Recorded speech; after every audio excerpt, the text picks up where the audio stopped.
Inversores, la actualidad de los mercados en tiempo real.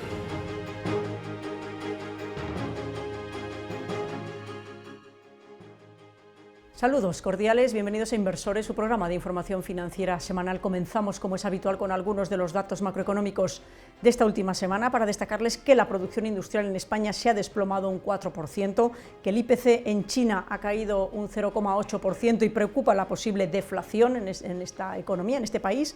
Hemos visto que el IPC en Alemania baja afortunadamente en enero hasta el 2,9%, aumenta la confianza de los inversores en la zona euro, ha caído el desempleo semanal en Estados Unidos, aumenta el déficit comercial americano y ha repuntado el crecimiento del sector servicios en Estados Unidos. Vamos a revisar ahora los mercados financieros y vamos a comenzar por las bolsas, para decirles que Frankfurt ha subido en la semana un 0,05%, París ha subido un 0,73%, Londres se ha dejado un 0,56%, en Madrid el IBEX 35 se deja un 1,65% hasta los 9.896 puntos, el Standard & Poor's 500 en Nueva York subió un 1,14% y el índice Nikkei en Japón ha subido un 2,04%. En el mercado de divisas, el euro con el dólar, niveles de 1,07, el euro con el yen en 161,06 y el euro con la libra en 0,85. Mercado secundario de bonos a 10 años, Alemania en el 2,38%, España en el 3,36%, Estados Unidos en el 4,17%. El petróleo en 81,88 dólares el barril, sube en la semana un 5,46% y el oro en 2.037,75 dólares la onza, se deja en la semana un 0,69%. Con esto nada más, cerramos la parte inicial y nos vamos con actualidad. La actualidad de la semana. En la actualidad voy a hablarles de las retenciones que hace Hacienda, en este caso a las nóminas, que es lo que se ha modificado esta semana, para recordarles primero el concepto y segundo las modificaciones que hay. Cuando se habla de retenciones que hace la Hacienda Pública, bien sea en las nóminas o en los rendimientos de actividades profesionales o en el caso de cuando tenemos plusvalías de fondos de inversión o rendimientos del capital, bien, en fin, son adelantos que se hacen de los pagos de impuestos a Hacienda. Por eso cuando sale la declaración de la renta a devolver, no es que nos devuelvan nada que no sea nuestro, sino que nos han retenido más impuestos de los que nos correspondían y por tanto tienen que devolvérnoslo. Este es un concepto que hay que tener muy claro, porque hay personas que creen que cuanto más les retengan en su nómina mejor, porque después no tienen que estar pagando a Hacienda o que Hacienda les devuelve. Eso es un error, porque lo más importante es tener la liquidez.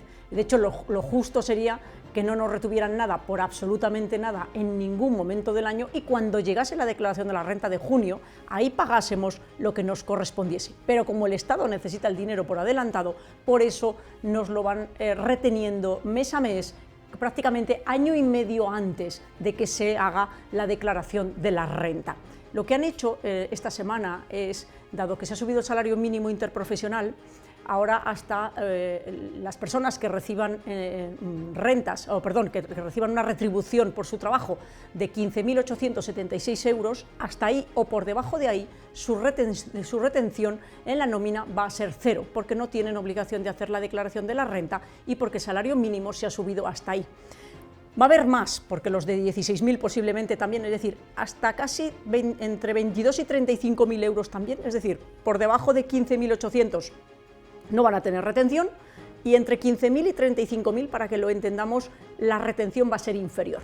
En muchos casos no será relevante, el sentido de que como no tenían que hacer declaración de la renta, pues así ya no la tienen que hacer para que les devuelvan lo que les hayan retenido, porque no van a tener obligación hasta los 22.000 euros en general, se lo estoy dando como conceptos genéricos, y aquellos que tengan obligación de hacer declaración de la renta, a algunos a lo mejor les toca pagar, pero que no se preocupen, es mejor tener el dinero en nuestro bolsillo y pagarlo, como decía yo antes, cuando llegue el momento en junio del año siguiente, pero como digo, todo esto, así que va a hacer cambios que conviene que cada uno lo analice para ver en función de lo que le van a hacer, si llegado junio del año próximo le va a tocar o no hacer nada, o a devolver o a pagar algo en función, como digo, de cómo le afecte esta retención. Así que esto es lo que quería explicarles, porque va a haber mucha gente afectada y es conveniente que sepan por qué y cómo puede afectarles. Así que con esto nada más, cerramos actualidad y nos vamos con la revista de prensa. Revista de prensa. Repasamos como cada semana la prensa especializada. Comenzamos con el periódico Expansión. La compraventa de vivienda acusa la subida de tipos y cae un 11,2%. Baleares, Canarias y Madrid registraron las mayores caídas en el número de compraventas. 5 días. La integración de Iberia y Air Europa copa el 62% de los vuelos entre Madrid y Latinoamérica. La compañía resultante tendría más del 98% de las operaciones con Ecuador, Panamá, Uruguay, Guatemala, Paraguay y Puerto Rico. Diario de León. El Instituto Biosanitario arranca en primavera en el hospital y creará 110 empleos en 10 años. León se sumará como referente del Plan Estratégico de Investigación Autonómica en el campo de One Health. El Mundo. El gasto público en fármacos crece un 79% en hospitales y un 33% en las recetas de primaria. Suma 1.200 millones de inversión anual en Castilla y León frente a los 843 millones de 2014. El valor de la semana. En el valor de la semana, en esta ocasión hemos seleccionado Talgo. Para hablar de esta compañía tenemos a Cristian en el programa. Cristian, bienvenido. Muchas gracias. ¿Por qué Talgo en el valor de la semana? Sí, porque parece ser que esta semana ya se concreta una noticia que se venía rumoreando hace varios meses, y es que una empresa húngara que se llama, permitidme leer, Magyar Vagón, ha ultimado ya la OPA sobre el 100% del capital de la empresa española, lo cual, como luego comentaremos, supone valorarla en 632 millones de euros.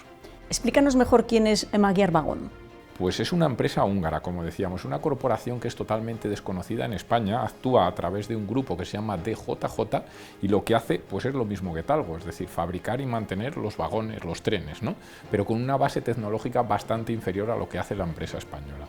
Hay que hablar, y por hacer un poco de historia, que es una empresa que surge en el año 1911, surge con capital público durante gran parte de su historia, pero cuando cae el muro de Berlín, pues ahí el tema cambia, pasa a entrar un grupo alemán como principal accionista. En el 2001 hubo otro cambio accionarial, ese grupo alemán lo adquiere Bombardier y pasa a manos de esta otra compañía, y en el 2014 pasó a manos públicas. En el 2020 hubo otra operación corporativa y tomaba el control a medias con la empresa pública una empresa rusa, y en el año 2022, con la invasión de Ucrania y las sanciones a las empresas rusas, pues tuvo que dejar el control y pasó totalmente a manos húngaras, a manos públicas del gobierno húngaro, ¿no? Es una empresa, según los medios de comunicación, pero que no está confirmada, en la que podría estar detrás el presidente húngaro, el señor Viktor Orbán. ¿Cómo sería exactamente esta operación y cómo está reaccionando el mercado? Pues una operación bastante limpia, sobre el 100% de la compañía.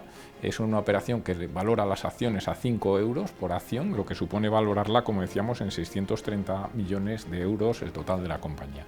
Hay que hablar que el mercado pues ha reaccionado bastante bien. Empezaba a concretarse esto a finales de enero, estaba cotizando la acción en el entorno de los 4,10, 4,12 euros por acción. Ha ido subiendo desde entonces hasta la sesión del jueves de esta semana. La CNMV suspendía la cotización en niveles de 4,78, es decir, ha subido más de un 15% en mercado a la espera de la noticia. ¿Cómo es actualmente la estructura accionarial de Talgo? Pues podemos decir que el 50% está en manos de grandes accionistas y el otro 50% es el que está fluctuando. El mayor accionista pues es un fondo que se llama Trilantic, tiene aproximadamente el 40% del capital de la compañía, luego hay una familia privada que tiene algo más del 5% y la aseguradora Santa Lucía tiene el 4,91%. Estos serían los grandes beneficiarios de esta operación. Y finalmente, ¿qué pasos crees que se pueden dar a partir de ahora? Pues esto es importante, porque primero tiene que registrarse en firme la operación, es decir, hasta ahora es, oye, vamos a intentar lanzar esta operación y veremos a ver, ¿no?